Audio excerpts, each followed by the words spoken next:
É interessante, né? Como a gente está numa data comemorativa, né? 35 anos do texto constitucional, então a gente vê elogios ao texto constitucional. Aí quando a gente vai falar dos nossos desafios e nossas dificuldades, aí vem as críticas ao texto constitucional. Não exatamente ao texto constitucional, mas ao fato de que a gente criou um texto constitucional monumental. A Constituição brasileira tem 4 vezes em tamanho a média das constituições do mundo. De 180 países, você faz a média, a gente é 4 vezes maior. A terceira mais longa do mundo é Índia, Nigéria e a gente. Aí olha só, no dia 13 de maio de 1888, todo mundo sabe, a gente teve a assinatura da Lei Áurea. Aquilo era um domingo. Aí no Paço Imperial do Rio de Janeiro, centro do Rio, 5.000 pessoas na frente do Paço Imperial, sai o deputado Joaquim Nabuco e diz o seguinte: não há mais escravos no Brasil. Já contei essa história aqui. 300 anos de escravidão encerrados com a Lei Áurea. O projeto entrou na terça-feira na Câmara dos Deputados, foi votado na quinta, o Senado votou no domingo, no mesmo domingo foi sancionado, no mesmo domingo deu-se o anúncio, a escravidão pôde ser extinta, porque a Constituição de 1824, que é a Constituição que valia, não falava de escravo. Então, como a escravidão não era uma matéria constitucional, o fim da escravidão pode acabar com uma lei. Pode acontecer por uma lei. Se fosse hoje, se a princesa Isabel quisesse assinar o fim da escravidão com um texto constitucional como que a gente tem hoje, o assunto escravidão, escravos, ia estar na Constituição, não há a menor dúvida. Ia estar descrita, ia estar regulada. Aí a abolição ia ter que ser uma PEC. Ia ter que passar 2 vezes na Câmara, 2 vezes no Senado. A República ia chegar antes do fim da escravidão. Então a gente completa hoje 35 anos de Constituição. A gente trocou 7 vezes de Constituição. O texto cada vez mais foi ficando mais complexo, mais difícil de decifrar, mais difícil de mexer, e a mais difícil, a mais enrolada, a mais complicada é justamente a Constituição de 1988 que a gente festeja.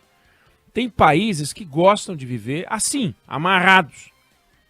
Tem países que preferem constituições menos detalhistas, mais calçadas em princípios gerais. E aí o que acaba acontecendo, e essa é a questão central, fica a gente batendo bumbo, Ulisses Guimarães, 1988, uhul. A gente está festejando, no fundo, é o fim da ditadura, né? Texto constitucional que enterra a ditadura, e é para festejar mesmo. Mas o texto constitucional não é essa maravilha, não.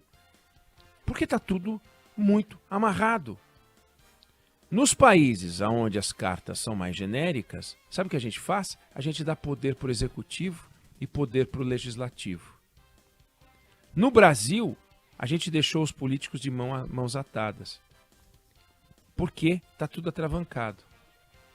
Sabe o que acontece num país onde os políticos têm mais ação? A gente tem que votar com mais responsabilidade. Nos países como o Brasil, onde os políticos estão de mãos amarradas porque pouco podem fazer, porque a Constituição é toda engessada, porque o orçamento geral da União é totalmente engessado, porque não dá para fazer nada, não importa muito quem a gente coloque na Câmara, no Senado, meio que não faz tanta diferença assim. Mas num país onde a Constituição é mais reduzida e o raio de ação dos políticos é muito maior do que o nosso, opa! O voto é um momento importante. No Brasil, o que aconteceu foi uma distorção, onde o executivo está amarrado, o legislativo está amarrado, quem é que corre solto? O judiciário. Daí porque a nossa Constituição daí porque a nossa Corte Suprema tem essa liberdade para agir, invadindo o espaço de ação dos outros e de forma distorcida. Imagine se o Congresso Nacional quisesse, poderia hoje fazer, limitar, não da forma como está querendo fazer com o Supremo Tribunal Federal, não. Colocar mandato, ou então dar ao próprio Congresso o direito de rever decisões do Supremo, não. mas deixar claro, como deixou, por exemplo, que as decisões monocráticas têm que ser mais contidas. Aquilo é uma corte constitucional e um conjunto, é um colegiado, são 11, não dá para ter 11 Supremos Tribunais Federais. E sobre esse nosso gigantismo, sobre essa nossa Constituição, que é 13 vezes maior do que a japonesa, lembrar que se Deus entregasse a Moisés os mandamentos na lógica da Constituição de 1988, quantos mandamentos a gente teria? Quantos mandamentos, além dos 10, Deus entregaria a Moisés se confiasse na capacidade interpretativa dele, tanto quanto os constituintes de 1988 confiam no futuro nos nossos governantes, o que é uma loucura. O resultado é isso aí.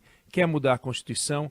É PEC. Então faz um PIX, depois faz uma PEC também.